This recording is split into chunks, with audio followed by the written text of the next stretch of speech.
Vamos lá fazer uma revisão geral, um resumão sobre o tema bancos de dados. Vamos passar de forma mais direta, de forma objetiva, pelos principais tópicos desse conteúdo de banco de dados para que você consiga, fazer uma consolidação do conteúdo, uma revisão ou para usar de repente em uma reta final de algum concurso. Então vamos lá para a nossa revisão geral de banco de dados.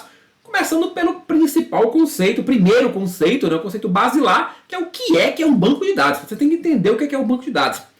Pessoal, primeiro vale citar que o banco de dados ele tem alguns sinônimos. Então nas questões você pode encontrar banco de dados, repositório de dados, depósito de dados ou base de dados. Então esses termos são todos sinônimos, embora banco de dados seja mais comum. Um banco de dados ele pode ter qualquer tamanho ou complexidade. Isso aqui é uma informação importante, por quê? Porque às vezes a gente acha que o banco de dados só serve para muitos dados. Não, podemos ter bancos de dados que vão tratar menos dados, vão armazenar menos dados. E também que armazenem dados em sistemas simples, não necessariamente precisa ser complexo. Embora o mais comum é que a gente utilize bancos de dados para sistemas complexos e também para uma grande quantidade de dados. Porque se o sistema for muito simples e forem poucos dados, às vezes um sisteminha de arquivos, uma planilha, um documento já resolve o problema e aí você não precisa entrar na sistemática de banco de dados. Mas só vale destacar que o banco de dados pode também ter qualquer tamanho ou complexidade. Assim como pode ser manual ou computadorizado. Não é exigência da definição de banco de dados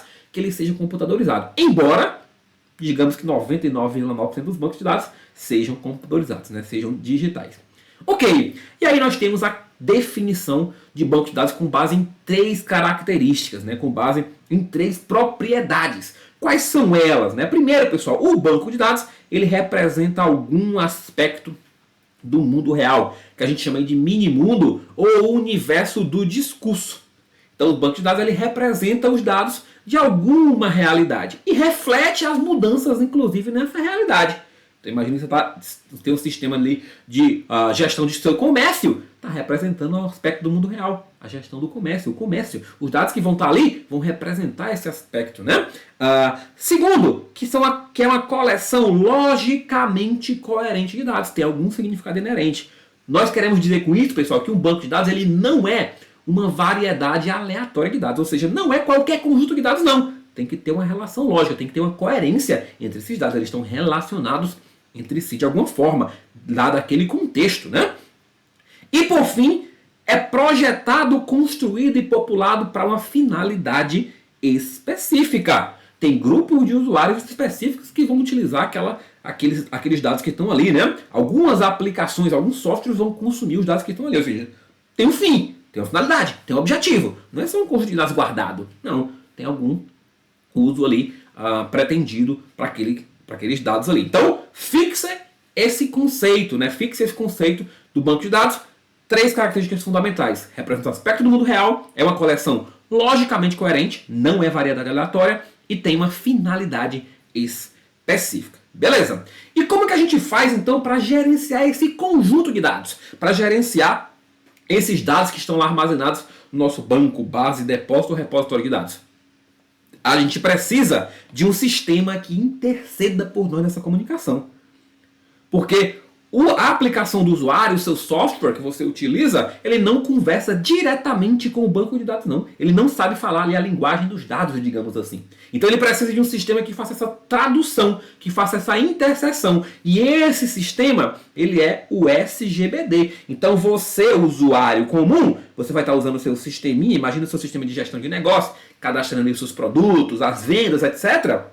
Você ali não está acessando diretamente o banco de dados, não, Você está, através do SGBD, comunicando com os dados. Então, quando você quer acessar um dado que está lá no banco de dados, o seu software, a aplicação, através da interseção do SGBD, conversa e manipula os dados. Então, esse é o nosso SGBD. A função dele é justamente fazer essa interseção entre a aplicação de usuário, aquela que você utiliza comumente, e os dados que estão armazenados, porque é o SGBD que sabe conversar com o banco de dados. Ele que sabe conversar e manipular os dados que estão ali. Beleza? E aí, quais as funções do SGBD? Então, ele permite criar e manter o banco de dados. Primeiro, ele permite criar as estruturas que vão ser utilizadas para armazenar os dados e manter esse banco, auxiliando, inclusive, na definição, quais as estruturas que serão. Se é um banco relacional, as tabelas, como é que vão ser organizadas as tabelas, os dados, a construção desse banco de dados, a criação das estruturas de fato, a manipulação, o acesso a esses dados, a alteração desses dados, a exclusão desses dados, o compartilhamento. Diversos usuários vão utilizar esse mesmo banco de dados. Não é um banco de dados que vai ser para uma pessoa só. Normalmente são vários usuários. Então o SGBD vai gerenciar esse compartilhamento, esse acesso compartilhado e simultâneo de vários usuários. Proteção, porque o sistema tem que proteger o acesso àqueles dados, a segurança da informação relativa àqueles dados que estão ali. O SGBD vai ajudar nisso também. E a manutenção, que é a evolução desse banco de dados. Então o SGBD é o software ou a coleção de programas que serve justamente para essas funções. E aí nós temos um terceiro conceito que é mais teórico, às vezes menos visto, mas é o conceito de sistema de banco de dados, que é o SBD, que nada mais é do que o quê? A junção do banco de dados com o SGBD. Então entenda o seguinte, ó, o banco de dados são os dados em si, é onde armazena, né, o que armazena é a coleção de dados em si. Isso é o banco de dados. O SGBD é o sistema, o software que gerencia e manipula esses dados. O conjunto formado pelos dados mais o sistema, a gente chama de sistema de banco de dados. Bacana, beleza? Show de bola? Então, 3 conceitozinhos importantes já para você levar para a sua prova. Aí a gente entra para falar das principais características dos bancos de dados, da abordagem de banco de dados. O que é que difere essa abordagem de outras abordagens, como a abordagem de sistema de arquivo? Por que usar banco de dados e não a planilhinha do Excel? Por que usar banco de dados e não um simples documento? Algumas características principais são relevantes para essa definição. Existe, pessoal, primeiro vale destacar que existe uma infinidade de características, mas aqui nós temos destaque das 4 principais trazidas aí pelo Osmar Navati, né? As 4 características principais dos bancos de dados. Primeiro, a natureza da autodescrição dos dados. O que é isso? O banco de dados, além de armazenar os dados em si, ele traz também o que a gente chama de metadados, que são os dados descritivos, que são os dados que representam, que informam, que descrevem a estrutura do banco de dados. Vamos dizer qual que é o tipo de dados que está armazenado ali, quais que são as regras e restrições que devem ser cumpridas. Então toda a organização do banco de dados, a estruturação do banco de dados é descrita também ali.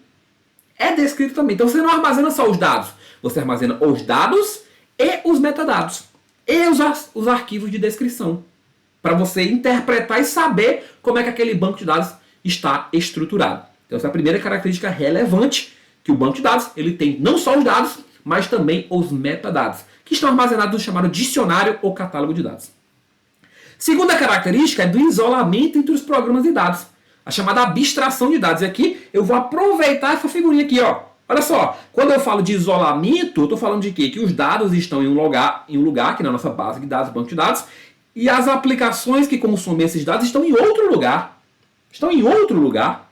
São separadas, são isoladas. Inclusive, para manipular os dados, você nem precisa das aplicações. Você pode manipular diretamente via SGBD, se você tiver conhecimento para isso. Naturalmente, óbvio, o usuário comum, o usuário leigo, utiliza uma aplicação para fazer esse acesso interfaceado, né, com a interseção do SGBD. Mas o que a gente quer dizer que os dados são armazenados longe, separados da lógica de acesso, da lógica do programa que os acessa. Né? Quando você constrói o banco de dados, você não define ali a sua aplicação, o seu programa de computador. Não, você define como é que os dados estão organizados, como é que eles serão armazenados. Beleza? E isso traz a característica da abstração de dados. O que é a abstração de dados? Você, usuário comum, você não precisa saber exatamente como é que os dados estão armazenados. Você não precisa saber como é que esses dados estão estruturados, que organizações e que estruturas físicas são utilizadas e como que as operações ocorrem por trás dos panos, lá por baixo. Não. Você é usuário comum da aplicação, você que constrói a aplicação, por exemplo, você vai ter o quê? Uma função, por exemplo, inserir o cadastro de um cliente. Você vai ter um formulário para cadastrar um cliente. Aí você vai cadastrar o cliente. Você não sabe exatamente lá dentro se o cliente está numa tabela só no banco, se ele está em 2 tabelas, como é que ele está armazenado, se ele é um banco de objetos, se ele é um modelo dimensional, você não sabe disso. Se você é da aplicação, você tem essa abstração, ou seja, os detalhes são escondidos de você. Os detalhes são escondidos de você. Terceira característica é o suporte a múltiplas visões. O que quer dizer o suporte a múltiplas visões? Dentro de um banco de dados, eu posso ter vários usuários. E cada grupo de usuários pode ter acesso somente a uma parte dos dados. Nem todo dado precisa estar acessível para todo mundo. Então imagina um sistema que você tem lá um grupo de projetos e um grupo do RH. O RH vai ter informações mais sensíveis dos funcionários, por exemplo. O grupo de projetos, por exemplo, não quer saber seu endereço. Não quer saber o endereço do funcionário. Ele quer saber o cargo, quer saber, de repente, as formações que aquele funcionário tem, as capacitações que ele tem. Então você pode criar visões distintas, uma para cada grupo de usuários. E o compartilhamento de dados e processamento de transação multiusuário. Ou seja, vários usuários vão acessar ao mesmo tempo aquele sistema e o SGBD, os bancos de dados, vão ter que gerenciar isso para que não ocorram interferências indevidas. Bacana? Dessas características aqui nós vamos pincelar algumas coisas importantes, né? Que vão sendo trazidas de formas mais específicas, principalmente aí nas questões de prova. Começando aí falando por esse processamento de transações, que eu diria que é o tema mais cobrado desse bloco aqui de banco de dados, né, pessoal? O que é uma transação, primeiro de tudo, para a gente entender?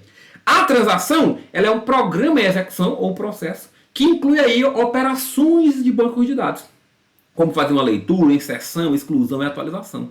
Então entenda que a transação ela é um conjunto de operações.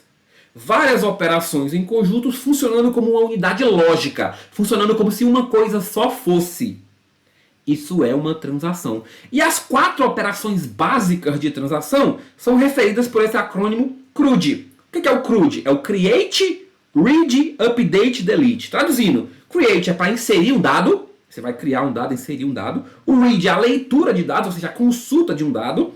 O Update é a atualização do dado. E o Delete é a exclusão de um dado. Então imagina, numa transação de transferência financeira, por exemplo, que essa transação é composta por 4 operações básicas, pelo menos, né? Você vai transferir de A para B, ou de Maria para João. Então você vai ler o saldo de Maria, uma operação. Você vai alterar o saldo de Maria reduzindo. Você vai ler o saldo de João, 3 operações. E você vai aumentar ou alterar o saldo de João. Ou seja, 4 operações que só fazem sentido se realizadas todas juntas. Isso é uma transação. E aí nós vimos que temos exemplos de leitura de dados e de atualização de dados. Todas juntas formando uma única unidade lógica. Então esse é o conceito de transação. Além de saber o conceito e a lógica de transação, digamos que o mais importante desse tópico é saber quais são as 4 propriedades das transações. Se liga aqui, preste atenção, liga o modo alerta 10 vezes, porque esse tópico aqui ele simplesmente despenca nas questões. Então saiba que uma transação ela respeita 4 propriedades. As propriedades ACID. ACID. Quem que são as propriedades ACID? A atomicidade, a consistência, o isolamento e a durabilidade. Então seu primeiro objetivo é lembrar quais são as 4. Não confunda. Não aceite que o A é autenticidade. Não aceite que o C é de confidencialidade ou qualquer outros termos relacionados a outras propriedades de outros conteúdos. Não, as 4 propriedades das transações são atomicidade, consistência, isolamento e durabilidade. Esse é o primeiro passo. O segundo passo é saber o que é cada uma delas. A atomicidade é justamente a característica que define a transação como uma unidade lógica única de processamento atômico. Ou seja, embora ela possa ser formada por várias operações, tudo é tratado como se fosse uma coisa só. Tudo só faz sentido se for uma coisa só. É um átomo, naquela teoria que o átomo ainda era divisível, né? Uma coisa atômica é aquilo que é indivisível. Então, mesmo que você consiga dividir uma transação em operações, para fins lógicos, aquele conjunto tem que se realizar todo de uma vez. Então, a atomicidade diz o seguinte: ou eu realizo toda a transação, ou eu não realizo de forma alguma. A atomicidade é a propriedade do tudo ou nada. Lembra do nosso exemplo de 4 operações? Leitura do saldo de Maria, alteração do saldo de Maria, leitura do saldo de João e alteração do saldo de João. A transação tem que realizar essas 4 operações. Se alguma delas falhar, eu tenho que desfazer essa transação. Eu não posso simplesmente ler o saldo de Maria, reduzir o saldo de Maria e aí não fazer a alteração, leitura e alteração do saldo de João. Por algum motivo não consigo acessar, então eu tenho que voltar, eu tenho que reverter. E aí a atomicidade está ligada a dois conceitos importantes, dois comandos importantes, né? Que é o commit, se a transação for bem sucedida, e o rollback, se tiver alguma falha durante a transação e eu tenho que desfazer as ações que já foram feitas até então. Então entenda, ou eu realizo todas as operações daquela transação, ou eu não realizo nenhuma. Não pode ter falha durante a transação, antes de a transação ser finalizada. Se houver falha, a atomicidade vai garantir desfazer o estado do banco de dados. A consistência está associada a levar o banco de dados do estado consistente para outro, do estado válido para outro. O que é um estado válido? É aquele que tem as regras e restrições respeitadas. Então imagina que nós tenhamos aí nossa transferência e que o saldo de um cliente nunca possa ser negativo. Então imagina que Maria está tentando transferir 100, mas ela só tem 50. Então ela ficaria negativa se essa transação fosse permitida. A consistência vai garantir que a regra seja respeitada. Então se a regra é não pode ter saldo da conta negativa, não vai ter saldo da conta negativa. A restrição vai ter que ser respeitada. A restrição vai ter que ser respeitada. Então, duas linhas não vão poder ter valores repetidos para todos os atributos. Você vai ter uma restrição ali de chave para poder, identificar e diferenciar cada uma das linhas. Então, essas restrições, essas regras, tem a ver com a consistência. Uma transação, ela começa no banco de dados com um estado consistente e ela leva para outro estado consistente. Ela não pode, dada a transação, levar o banco para um estado que ele descumpra as regras, porque ele descumpra as restrições. O isolamento tem a ver com a execução isolada de transações. São várias transações ao mesmo tempo. Enquanto o Maria está tentando transferir lá o recurso para o João, pode ter outras pessoas querendo transferir o recurso para o João, ou o João está transferindo recurso para alguém. Então, essas transações em simultâneo têm que ser controladas, porque senão elas vão interferir indevidamente umas nas outras, causando resultados que não deveriam ser, né? Então, isso é o isolamento. E a durabilidade tem a ver com a mudança. Uma vez que a transação foi efetivada, foi commitada, foi realizado o commit, aqueles dados têm que ser armazenados de forma permanente, até que outra transação os altere. Eles não devem ser perdidos, digamos assim. Então, se a Maria transferiu 100 para o João e a transação deu ok, foi terminada, foi finalizada, a Maria vai ficar com saldo menor em 100 e o João vai ficar com saldo maior em 100. Isso mesmo que tenha uma falha depois. Mas caiu a rede, caiu o servidor. Não importa. O SGBD, o banco de dados, vai ter que garantir que a Maria tem 100 a menos do que ela tinha e o João tem 100 a mais do que ele tinha. E se acontecer uma falha depois, isso for perdido, a durabilidade vai ter que garantir que aquele estado seja mantido. Através de quê? Às vezes através de mecanismo de log e backup. Ela registra as alterações e aí ela repete, por exemplo, supõe que Maria transferiu 100 por algum motivo depois que a transação foi ok. Aconteceu uma falha e perdeu essa transação. Então o SGBD vai ter que garantir a reexecução dessa transação para que o estado seja retornado. Então, cuidado e preste atenção nisso daqui, ó. Se a falha foi antes da transação finalizada, quem cuida é a atomicidade, revertendo as operações, desfazendo as operações que já tinham sido realizadas e não completadas. Se a falha for depois da transação finalizada, quem cuida disso é a durabilidade. Então preste bastante atenção nisso daqui. Show de bola? Então se liga muito nessas 4 propriedades e entende cada uma delas. Outro aspecto é o catálogo. Quando a gente falou de autodescrição dos dados, é justamente o catálogo ou dicionário de dados. O que é o catálogo ou dicionário de dados? Ele contém os chamados metadados, que vão descrever a estrutura do tipo de arquivo, o tipo de arquivo, o formato de armazenamento, as restrições sobre os dados. Aqui, só para exemplificar, aqui são metadados que vão dizer o seguinte: olha, esse banco de dados tem as seguintes relações, as seguintes tabelas. Tem uma tabela aluno que tem 4 colunas, tem uma disciplina que tem 4 colunas, tem uma turma que tem 5 colunas. As colunas são essas, ó. Tem uma coluna nome, que pertence à tabela aluno, que ela tem que ela aceita dados de 30 caracteres. Ou a coluna tipo de aluno aceita dados do tipo inteiro. Então, os metadados vão descrever isso. Olhando para os metadados, eu consigo dizer como é que eu vou armazenar os dados nesse banco de dados. E é isso que representam os metadados trazidos aí no catálogo de dados. Beleza? Falando agora sobre os modelos de dados. Os modelos de dados são as representações dos nossos bancos de dados. Representações simplificadas, digamos assim, né, dos nossos bancos de dados. E os modelos de dados, eles podem ser de 3 tipos: conceitual, lógico ou físico. Presta atenção aqui para entender a diferença entre eles. É importante demais saber diferenciá-los e algumas características deles. O conceitual, ele é um modelo mais facilmente compreendido. O usuário comum, o usuário leigo, consegue rapidamente olhar para um modelo conceitual e entendê-lo, porque a forma, o que está descrito ali são apenas os dados que serão armazenados. Não se fala, ou não se cita, ou não se representa no modelo conceitual a forma como os dados serão armazenados. Apenas o que e não o como. Esse modelo ele é independente de hardware, ele é independente de SGBD. Ou seja, para você criar um modelo conceitual, você nem precisa saber qual que é o modelo, se é relacional, se é XML, o que você vai utilizar para armazenar de fato os dados. Você vai fazer representações simplificadas dos dados que precisam ser armazenados. Ele é elaborado na chamada modelagem conceitual e o principal elemento, o principal exemplo é o modelo entidade relacionamento. A gente vai ver daqui a pouquinho um exemplinho dessa conversão para a gente ver essa evolução do detalhamento nesses 3 tipos de modelos. O modelo lógico, ele é um modelo de compreensão média. Aqui a gente tem a representação das estruturas de bancos de dados. Ou seja, falando de quais dados são armazenados aqui no modelo conceitual, agora, como é que esses dados serão organizados? Como é que representativamente eu vou organizar esses dados? Pode ser uma tabela, pode ser um arquivo XML, pode ser um cubo de dados.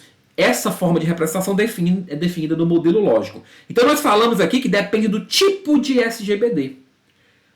O que é o tipo de SGBD? Vai justamente dizer qual que é a estrutura base gerenciada. Então se é um modelo relacional, a estrutura base de representação é a tabela. Se é um modelo de objetos, a estrutura base de representação é o objeto. Se é um modelo NoSQL, a estrutura base pode ser estrutura de chave-valor, estrutura de documentos, estrutura de grafo. Então, a estrutura base de representação dos dados vai nos dizer qual que é o modelo físico, o tipo de SGBD. Não SGBD específico, porque para cada tipo de SGBD existem fabricantes diversos. Específicos, né, ferramentas específicas para cada tipo daquele. Isso é elaborado no projeto lógico e o principal exemplo é o modelo relacional, mas já falei aqui de alguns, né? Objeto, no SQL, modelo dimensional que armazena no cubo de dados. E por fim a gente chega no último nível de detalhamento, que é o nível difícil compreensão, que é o físico. Porque aqui eu vou descrever de fato como é que é feito o armazenamento dos dados. Porque a forma de representação, do ponto de vista do usuário, ela pode ser implementada fisicamente com diversas estruturas. E essas estruturas, essa forma de armazenamento do dado, esses detalhes de armazenamento, os tipos de dados, as restrições, elas vão ser descritas aqui no modelo físico, que é totalmente dependente do SGBD específico. Ou seja, se aqui basta eu saber que eu vou utilizar um SGBD relacional ou um modelo relacional, aqui eu preciso saber no físico se eu vou utilizar um Oracle ou um MySQL, por exemplo. Que são exemplos de modelos de SGBDs relacionais. Porque aqui eu preciso saber exatamente quais os tipos de dados que eu vou utilizar. E aí cada ferramenta pode ter variações nas estruturas e nos tipos utilizados, na forma de declaração das estruturas. Então aqui eu estou falando de elaboração do projeto físico, e o exemplo é a implementação desse SGBD específico. Então se eu estou usando um modelo relacional, aqui eu vou usar um Oracle, eu vou usar um MySQL, por exemplo. Se eu estou usando um modelo não relacional, às vezes eu vou usar um Cassandra, eu vou usar um MongoDB aqui no físico, tá? Para entendimento, né, de forma exemplificativa, para a gente consolidar essa diferença, olha só a diferença aqui na questão de detalhamento, né? Então, o modelo conceitual, como exemplo o modelo entidade de relacionamento, nós temos aqui um diagraminha que vai representar os dados e os atributos e os relacionamentos entre eles. Então, aqui eu tenho uma moto e um motor. Dessa moto eu tenho aqui uma placa, uma cor, um modelo. Essa moto possui um motor. Pronto, eu olho para cá, eu sei quais os dados serão armazenados e que entidades se relacionam com o quê. Quando eu passo para o projeto lógico, eu vou converter isso em estruturas que vão representar esses meus dados. Então aqui no caso do modelo relacional, eu vou usar tabelas. Aí eu posso representar isso por um diagrama, um diagraminha aqui, ó. Então eu vou dizer qual que é a tabela moto, ela tem um atributo placa, cor, modelo, código do motor, que é uma chave estrangeira, não precisa entender isso aqui agora, mas eu posso representar também algumas restrições de maneira mais geral, ou eu coloco aqui a estrutura de tabela mesmo, né? Forma tabular, assim como se fosse uma tabelinha do Excel. Para o modelo físico, aí eu vou fazer mais detalhamento. Então aqui exemplo de uma implementação em Oracle. Ó, eu vou agora dizer qual que é o tipo de dados. Placa é um varchar 2 de tamanho 10. Ou eu represento isso no diagrama, ou até mesmo em código. Então veja que eu estou descrevendo aqui, né, na linguagem de definição dos dados, fisicamente como é que eu vou implementar essa organização dos dados, essas tabelas, esses dados aqui. Então aqui visualmente a gente consegue ver essa evolução no nível de detalhamento. Aqui no modelo, esse modelo relacional, por exemplo, você pode derivar em vários modelos físicos. Um modelo para o Oracle, um outro para o MySQL, que pode ter algumas variações, um outro lá para um PostgreSQL da vida.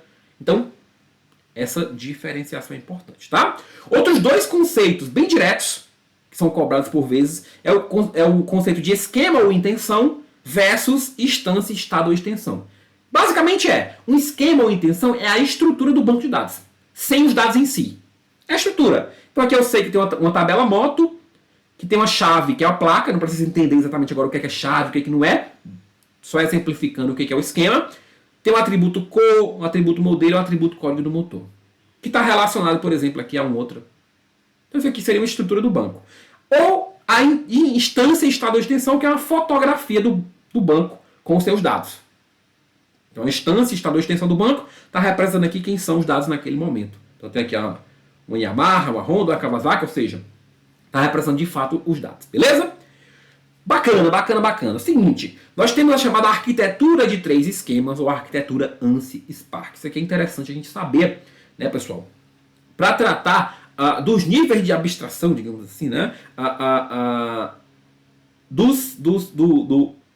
E do isolamento também dos dados em relação às aplicações. Então nós temos 3 níveis nessa arquitetura. Quais são esses 3 níveis? O nível interno, que é o nível onde nós vamos ter a estrutura de armazenamento física representada. Então, nível interno, esquema interno, define a estrutura de armazenamento físico. O nível conceitual, que é representado por um esquema conceitual, ele descreve o banco de dados inteiro. O banco de dados inteiro. E o nível externo, ele representa partes do banco de dados. Cada parte dessa a gente chama de visão, para um determinado grupo de usuários ou para algum usuário. E acima disso aqui nós temos os programas de aplicação ou aplicativos. Certo? Então isso daqui é a nossa arquitetura 3 esquemas. Cuidado para não confundir isso aqui com o modelo, daqui a pouco eu vou diferenciar, mas só para exemplificar, que, por exemplo, o nível interno, o esquema interno, geralmente é representado como um modelo físico. Então eu pego esse modelinho físico aqui para representar o meu nível interno. O nível conceitual e o externo são normalmente representados por um modelo lógico. Então eu vou pegar a estrutura de tabelas e vou representar tanto o nível conceitual quanto o nível externo. Normalmente é assim que acontece. Qual que é a diferença então? Se você estiver representando a estrutura toda do banco de dados, utilizando o modelo relacional, por exemplo, você está representando o nível conceitual. Se você estiver representando apenas uma parte, uma visão específica de um grupo de usuários, você está representando, usando o modelo lógico, representando o nível externo. Cuidado para não confundir isso. Isso é importante e tem um detalhe aqui, o seguinte, existe uma nomenclatura de nível lógico também para os níveis. Nós temos o nível lógico de comunidade para o nível conceitual. Por que é o nível lógico de comunidade? Porque ele representa o banco inteiro, certo? Se ele representa o banco inteiro, ele representa o banco para toda aquela comunidade de usuários. E nós temos o nível lógico de usuário para o nível externo. O que significa isso? Que é um nível que representa os dados para um grupo de usuários ou para um usuário específico e não para a comunidade todas. Então aqui no esquema conceitual, nível conceitual, nós temos uma visão geral comunitária dos dados. Já no nível externo, nas visões, nós temos uma representação dos dados para um grupo específico de usuários. Beleza? Em relação a essa arquitetura, nós temos os conceitos de independência física e independência lógica. Se liga, são 2 conceitos bem simples, mas vale a pena entender. O que significa isso? Independência de dados é a capacidade de alterar um esquema de dados sem ter que alterar os níveis superiores. E aí nós temos a independência física e a independência lógica. O que é a independência física?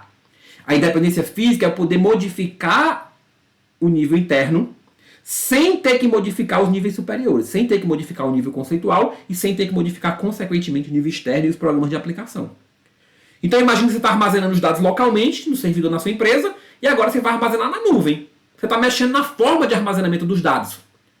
Mas o modelo lógico, que representa as tabelas, e as aplicações dos usuários não vão ter nada a ver com isso. Elas vão continuar funcionando normalmente. Então isso é a independência física.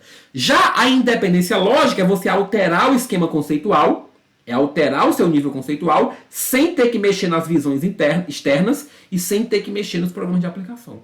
Então imagine que você adicionou algum atributo numa tabela, mas as aplicações não estão consultando aquele atributo, então não tem reflexo nenhum.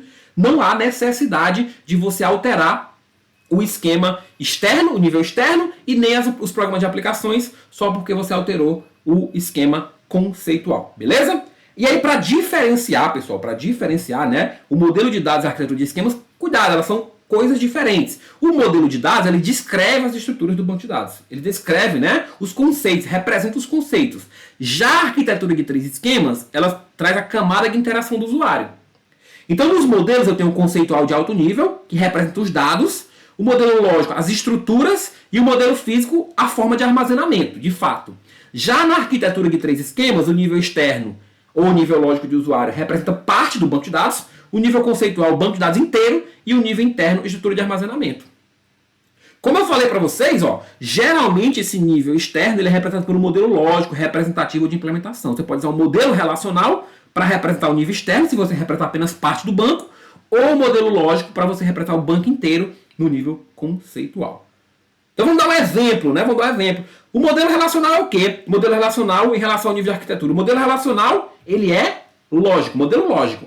Ele pode representar o nível externo, se ele representa parte, e ele pode representar o nível conceitual, se ele representar o banco inteiro. A diferença basicamente vai ser essa. Então não confunda modelo com nível da arquitetura de três esquemas. Bacana? Por fim, vale a pena a gente ter noção das características fundamentais ou das estruturas utilizadas pelos principais modelos de dados. E como principais modelos de dados, a gente cita modelos lógicos. E os principais modelos lógicos são esse aqui, ó. O modelo relacional, que utiliza a tabela como principal, como estrutura base de representação dos dados, né? Então os dados vão ser armazenados em tabelas, que vão ter ali tuplas, né? Linhas e colunas, simplificadamente falando. O modelo de objetos, que vai trazer os dados representados em formato de objetos, que possuem propriedades e operações, atributos e métodos. O modelo objeto relacional, que é uma soma desses dois primeiros, digamos assim, então é um SGBD relacional, só que ele também trabalha com objetos, então ele combina esses dois. O modelo XML traz ali os arquivinhos com estrutura hierárquica com base no uso de tags. O modelo em RAID vai representar os dados em formato de relacionamento um para N ou um para muitos. Então um registro vai se relacionar com vários outros e assim sucessivamente. O modelo hierárquico traz uma estrutura de árvores de pais e filhos. Então você vai ter uma estrutura hierárquica ali, uma árvore, né, representada nesse modelo hierárquico. O modelo dimensional, ele utiliza as chamadas matrizes multidimensionais ou cubos de dados, compostos de tabelas, fatos e dimensões. Então, ao invés de ser uma estrutura bidimensional, como é o caso do modelo relacional, que você tem linhas e colunas, aqui você vai ter várias dimensões ligadas entre si. Vai ter várias dimensões. Então, é um modelo dimensional ou multidimensional. No fim das contas, cada dimensão e cada fato desse vai ser uma tabela bidimensional. Só que elas são agregadas de forma a facilitar as consultas e as interações com os dados. E os modelos NoSQL, na verdade, se refere a um grupo de modelos que tem estruturas flexíveis. E aí essas estruturas vão variar conforme o tipo específico. Pode ser uma chave-valor, pode ser um modelo colunar, pode ser um modelo documental ou pode ser um modelo de grafos, né? Aqui a gente tem uma visão geral desses modelos. Se você precisar adentrar em algum modelo, isso vai ser feito no momento oportuno. Bacana? Então, com isso, meu povo, nós fizemos aí aquela revisão geral, aquele resumão do tema banco de dados para você consolidar e chegar com tudo aí para acertar as questões da sua prova.